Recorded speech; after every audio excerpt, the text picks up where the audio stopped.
Mesdames et messieurs, bonsoir et bienvenue pour ce nouveau numéro d'émission spéciale sur Al24 News. Pour la troisième année consécutive, le ministère de la Maison Royale et du Protocole vient d'annoncer que les festivités et la célébration du trône n'auront pas lieu cette année, prévues généralement comme le veut la coutume au Maroc, le 30 juillet. Ces festivités sont reportées, voire même annulées pour des raisons de Covid. Que cache cette annulation ou ce report, surtout devant l'absence prolongée du roi, une absence justifiée par le Covid.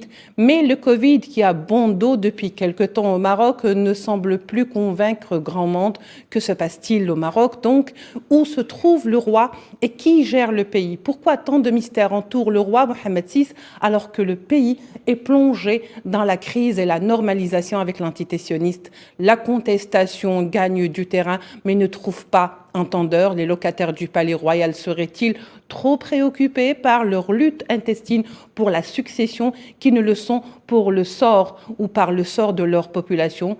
Ou la question serait-elle plus grave que l'on le croit? Se joint à nous pour tenter de répondre en tous les cas à ces questions Monsieur Gamel Abina, expert en questions internationales depuis Paris par Skype. Monsieur Abina, bonsoir. Bonsoir et merci pour votre invitation. Merci, c'est moi qui vous remercie. Monsieur El-Khanti Bala, militant sahraoui et analyste politique. Monsieur El-Khanti, bonsoir. Bonsoir et merci pour l'invitation. Merci de l'avoir accepté. La fête du trône, je le disais, a été annulée, voire reportée pour la troisième fois ou la troisième année consécutive. Qu'est-ce que cela signifie? Le Covid est-il la vraie raison ou le bon prétexte? Mais avant d'entendre vos réponses, monsieur, je vous propose de voir ensemble ce sujet signé Sohila Kilel et nous y reviendrons. Pour la troisième année consécutive, les festivités des célébrations officielles de l'anniversaire de l'accession au trône du roi Mohamed VI sont annulées. C'est pour les deux précédentes années, la pandémie du coronavirus en était la principale cause. Cette année par contre, les raisons avancées ne semblent pas convaincre grand monde et les spéculations sur l'état de santé du monarque marocain vont bon train.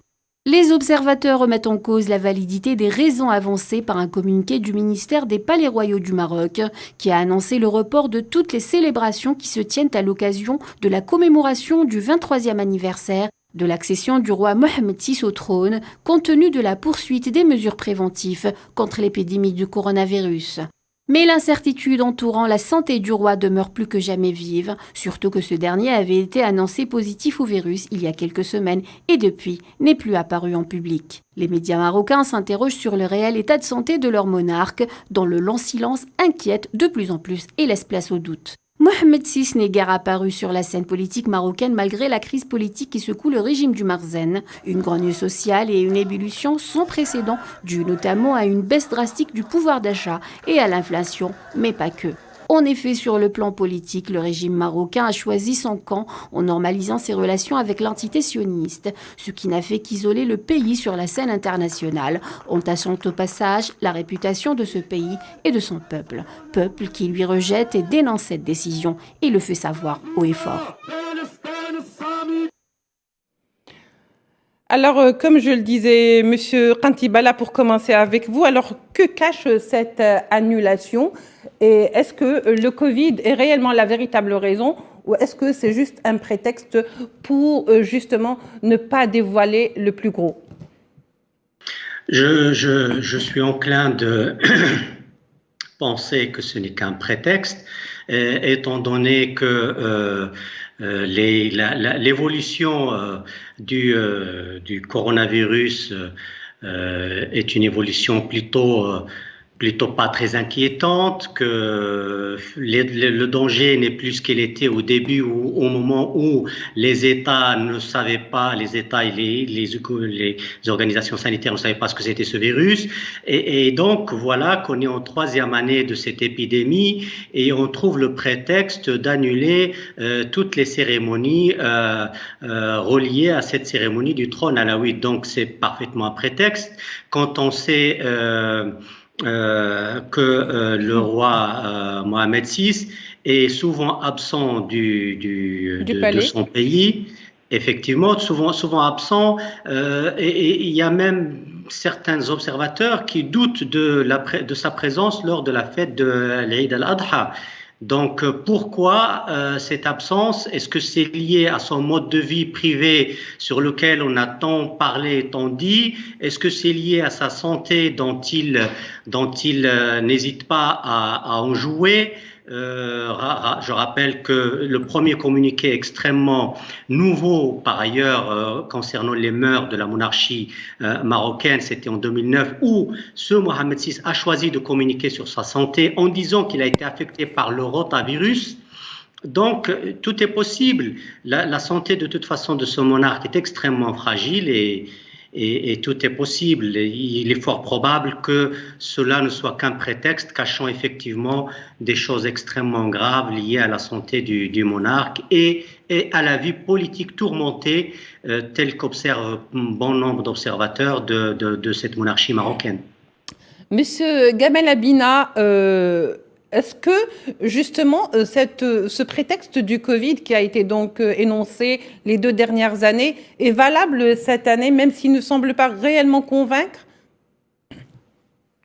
Non, il n'est pas du tout valable, c'est très fantaisiste. C'est une façon de justifier d'une incapacité à pouvoir faire cette fameuse fête du trône, qui est une tradition à laquelle il ne dérogeait jamais. Oui, j'ai envie de dire une chose, une petite information qui va peut-être vous faire sourire. J'ai eu l'occasion de rencontrer le roi du Maroc à Paris une fois, par accident, pas loin des Champs-Élysées, dans un magasin, un commerce, et j'ai été lui serrer la main pour discuter quelques minutes avec lui. Ça dure un petit quart d'heure, au cours duquel je l'ai félicité pour ses engagements en matière écologique. J'ai pas parlé évidemment de politique parce que là-dessus on ne serait pas tombé d'accord, mais j'ai noté effectivement qu'il sortait juste d'une opération une semaine auparavant, ce qu'il m'avait confié d'ailleurs, et qu'il était très affecté, il avait les yeux un petit peu injectés. C'est quelqu'un qui effectivement a des problèmes cardiaques, on le sait déjà, puisqu'il y a eu 2 interventions coup sur coup, une en 2018 si je ne me trompe pas, et puis je crois récemment en 2020. C'est quelqu'un qui a une santé assez précaire, malheureusement, on peut que le déplorer pour un dirigeant, et surtout c'est quelqu'un qui ne peut pas donner le sentiment, et c'est la question de la santé des dirigeants en règle générale dans le monde, est un secret bien gardé. On voit bien avec Mitterrand qui a duré 14 ans avec un cancer, on voit bien avec Roosevelt, enfin tout un tas de dirigeants comme ça qui ont des problèmes de santé et qui ne vont évidemment pas se vanter de la détérioration de leur santé, parce que c'est l'image du pays qui leur renvoie. Et donc, il y a fort à parier qu'il ait des problèmes de santé assez sérieux, et je pense qu'il y a aussi l'usure du pouvoir. Ça fait 23 ans qu'il est arrivé aux commandes, en 99. C'est un homme qui est fatigué, on le sent fatigué, lassé des questions de politique. J'ai le sentiment que c'est un peu ça qu'il renvoie comme image. Et donc, quand on nous annonce qu'il ne sera pas là et qu'on a un film qui a été produit où il fait la prière pour l'Aïd al-Adha, vous pensez que c'est une mise en scène, monsieur Abina? Vous pensez que c'est une mise en scène, un montage, une sorte de montage? C'est vrai que je ne veux pas faire de spéculation. Oui, je dis que c'est le pour sentiment ça que je pose la question, oui. Tout à fait. Le sentiment que ça donne quand on renvoie une image comme celle-ci, c'est que ça ressemble à une mise en scène, évidemment. Parce que, en règle générale, ces dirigeants, tous les dirigeants dans le monde en général, aiment les bains de foule, aiment se manifester, aiment rassurer leur population, ce qui est normal. C'est un dirigeant comme tous les autres. Et là, en substance, il fait une petite prière comme ça en catimini avec son fils et son frère, et puis une cohorte de proches du palais, mais manifestement, on ne le voit plus. Ça fait un certain temps déjà qu'il ne s'est pas présenté en direct. Là, on dit qu'il serait revenu. Il y a beaucoup de bruit qui court. D'autres qui disent qu'il est encore dans son château en France, qu'il aurait eu Covid asymptomatique. C'est ce que son médecin personnel nous témoigne. Mais en demeurant, on ne sait pas vraiment ce qui se passe. Une chose est évidemment certaine, la prise de poids qui est artificielle, puisque pour l'avoir vu physiquement, c'est pas une prise de poids liée à la malbouffe. Clairement, c'est certainement de la cortisone qu'il est obligé de prendre pour faire face à ses problèmes de santé. Je pense que tout cela explique, d'ailleurs qu'il a maigri beaucoup récemment, explique peut-être cela. Ensuite, il a effectivement chopé sans doute le Covid comme beaucoup de monde. Malheureusement, c'est une maladie qui ne fait pas de distinction de genre et de classe. Et je pense qu'effectivement, c'est compliqué pour lui. Mais ce qu'on a le sentiment de voir là, c'est un peu une impression de fin de règne. Et j'ai l'impression que, comme son grand-père d'ailleurs, qui voulait quitter le pouvoir, faut jamais l'oublier. Oui. À l'époque où il discutait avec Ben Barka, j'ai un peu le sentiment que c'est un petit peu le sentiment qu'il renvoie. C'est quelqu'un qui est fatigué, normalement. Oui. Alors, monsieur El Khatibala, est-ce que le roi est parti? Est-ce que le roi aurait laissé le palais royal à cette fratrie dont beaucoup de bruit court? Donc, est-ce que l'information qui n'existe pas a laissé un petit peu la place à la rumeur? C'est possible. De tous les témoignages qu'on a eus de la vie privée de ce monarque, particulièrement Driss Basri et autres qui l'ont connu de tout près. C'est un personnage très effacé, très timide, l'homme qui ne voulait pas être roi, vous vous en souvenez, etc. Et même que son roi ne voulait pas qu'il soit son successeur. Souvenez-vous, la fameuse phrase de l'erreur de chromosome. Donc, il est possible que la force présence, notamment de ses sœurs, tel qu'il est dit par-ci et par-là, et de son frère, fasse que lui-même soit extrêmement effacé. En tout cas, concernant la gestion politique du pays, du conflit interne, du conflit du Sahara occidental, du conflit du voisinage, etc. Oui, Parce absolument. que par ailleurs, on observe que concernant les affaires économiques, on voit que ces affaires prospèrent extrêmement bien. Justement, monsieur Qatibala, où est le roi et pourquoi ce mystère entourant sa longue absence? Alors, c'est une tradition. Écoutez, la monarchie marocaine, il est dans ses us et coutumes de laisser les affaires monarchiques à l'intérieur des quatre murs. On se rappelle de comment il a géré Hassan II, ses affaires familiales, ses affaires politiques, le secret absolu qui a entouré tant d'affaires graves, telles que Ben Barka, telles que les points fixes 3, tels que Galat Mgouna, où j'ai séjourné, tels que Tazmamar, tout ça, c'est le secret absolu. Et donc, de ce point de vue-là, Mohamed VI ne déroge pas à la règle. Tout est secret dans ses affaires. Mais il est également connu que Mohamed VI passe beaucoup de temps dans son palais dans le Val d'Oise, en région parisienne, où d'ailleurs à Paris et à Neuilly séjournent également ses sœurs, c'est connu, sa mère réside à Neuilly-sur-Seine, dont on dit qu'il y est attaché, etc. Et ceci dit, les affaires politiques du pays, la présence au pays se fait rare et se fait effectivement rare.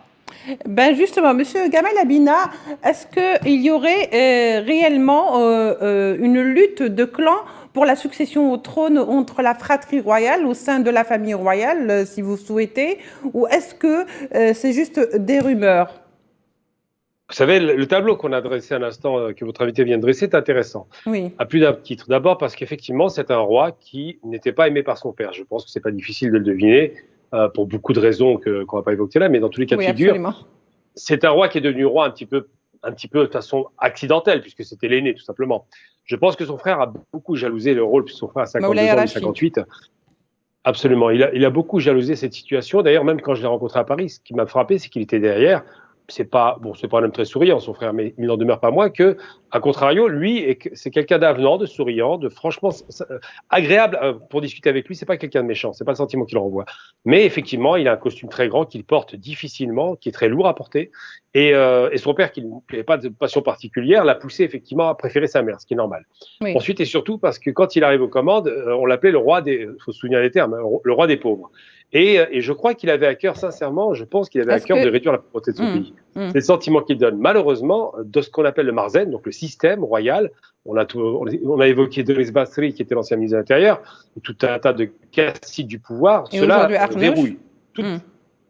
Toujours, absolument. Il verrouille la décision politique. C'est-à-dire qu'il y a des lignes rouges qu'il ne pourra pas franchir. La question du Sahara occidental, évidemment, parce qu'on a Sahraoui sur le plateau, est une question qui n'est pas négociable. C'est son père qui disait tout est négociable sauf le drapeau au Sahara occidental. Donc rien n'est négociable, littéralement. Et qu'aujourd'hui, nous avons un homme qui, bon an, mal an, qui a tenté plusieurs approches avec l'Algérie, finalement se radicalise en se rapprochant d'Israël. Parce que, effectivement, les solutions sont très peu nombreuses. Mais j'ai envie de dire qu'à l'intérieur d'un palais royal, comme à l'époque de son père, qui était vraiment, lui, pour le coup, vraiment dans une démarche d'absolutisme total en termes de direction politique, qui tenait tout, lui donne pas cette impression. J'ai l'impression qu'il s'occupe des affaires courantes, j'ai l'impression qu'il a tendance un petit peu à s'occuper de son jardin secret et qu'en même temps, frappé par la maladie, eh bien, beaucoup de décisions doivent le dépasser. C'est l'impression que j'ai, je me trompe peut-être. Et je pense qu'aujourd'hui, c'est un homme fatigué, c'est un homme vieillissant, évidemment, c'est un homme qui peut-être aurait rêvé, comme son grand-père, comme je disais, de ne pas exercer le pouvoir, qui est de fait à l'exercice de ce pouvoir, et de l'autre côté, les déséquilibres économiques au Maroc très criants. On sait très bien aujourd'hui que le Maroc traverse des crises multisectorielles, tourisme, Covid. Une grogne sociale, des incendies, contre la normalisation. Voilà, il y a tout un tas d'éléments qui conduisent effectivement à ce que ce pays donne l'impression de rappeler un peu l'Iran en son temps, quand ça avait commencé un petit peu à manifester dans les rues, d'un pays qui est en difficulté chronique et qui ne voit pas de solution. Et j'en veux pour preuve une chose qui va marquer, c'est 2 journaux qui ont titré au Maroc, 2 journaux marocains, donc des journaux qui ont quand même bonne presse en général, qui ont été extrêmement critiques vis-à-vis du Premier ministre qui avait été nommé récemment et qui est un milliardaire qui a tendance à oublier que le peuple a faim.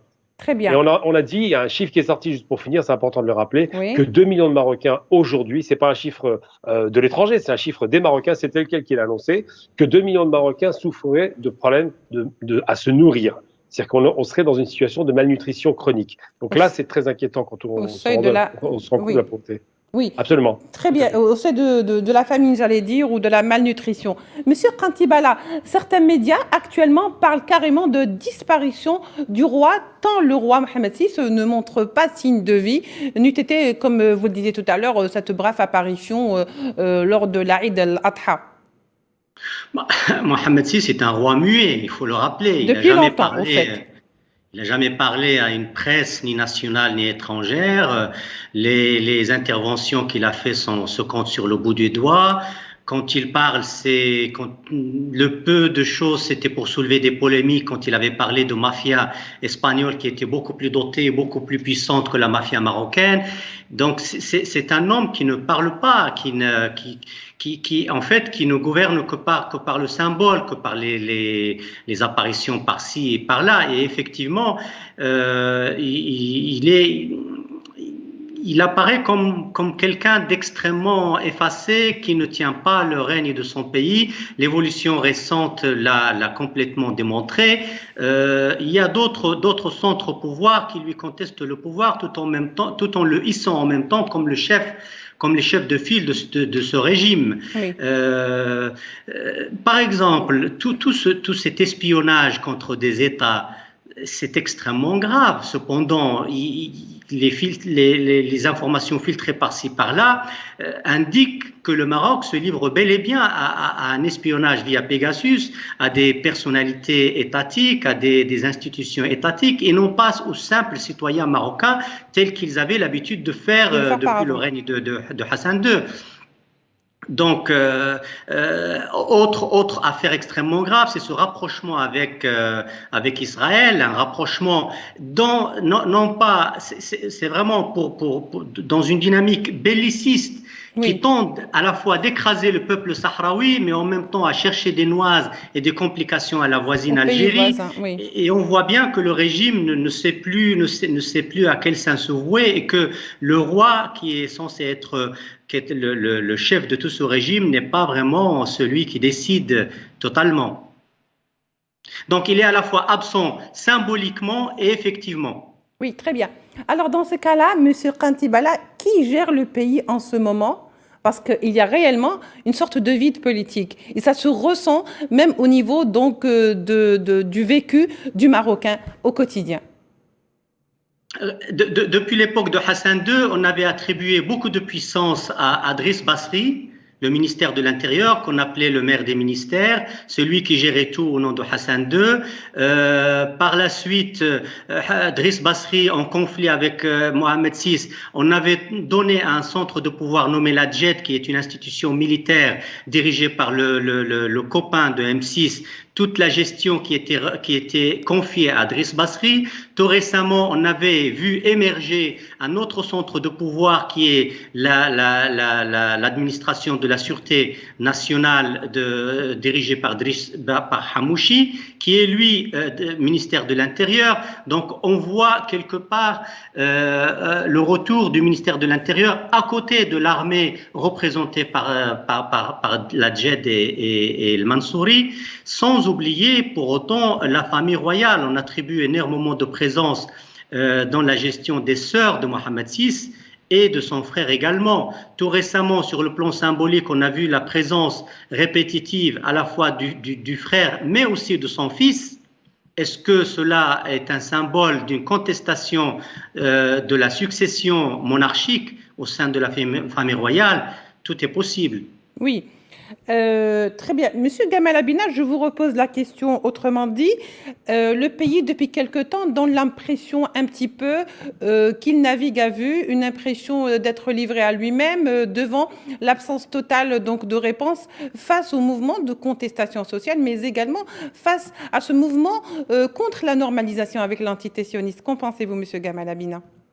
Je pense que le pays ne navigue pas à vue. Le sentiment qu'il renvoie, c'est ça, effectivement, mais dans les faits, c'est bien verrouillé. Ils savent très bien ce qu'ils font. Oui. La contestation, même si elle commence à grandir, doit être gérée, soit en faisant en sorte, mais ils n'ont plus les moyens, de réduire la contestation par des cadeaux sociaux, entre guillemets, des cadeaux à la population, ou simplement par la répression. Ce qui se passe, c'est que c'est un pays qui traverse différentes difficultés. On peut les évoquer rapidement. La question de l'énergie qui va leur coûter très cher aujourd'hui à cause de la rupture d'approvisionnement de l'Algérie. La question, évidemment, d'une sécheresse qui a des conséquences calamiteuses sur la question de l'agriculture marocaine, le Covid qui laisse encore des traces depuis 3 ans, puisque le tourisme a été littéralement arrêté et totalement à l'arrêt, des déficits qui se sont creusés, un pays qui est à 100% de dette publique, enfin, c'est un pays qui va pas très bien, qui a des difficultés et qui a du mal à les traverser, et qui essaie de tendre la main un petit peu à droite à gauche, qui fait feu de tout bois. Mais ce qui se passe au Maroc, c'est qu'il y a 2 choses que j'aimerais souligner quand même qui m'ont marqué. Hassan II, qui était un dirigeant despotique, n'était pas aimé par sa population et n'aurait jamais pris le moindre bain de foule. Jamais.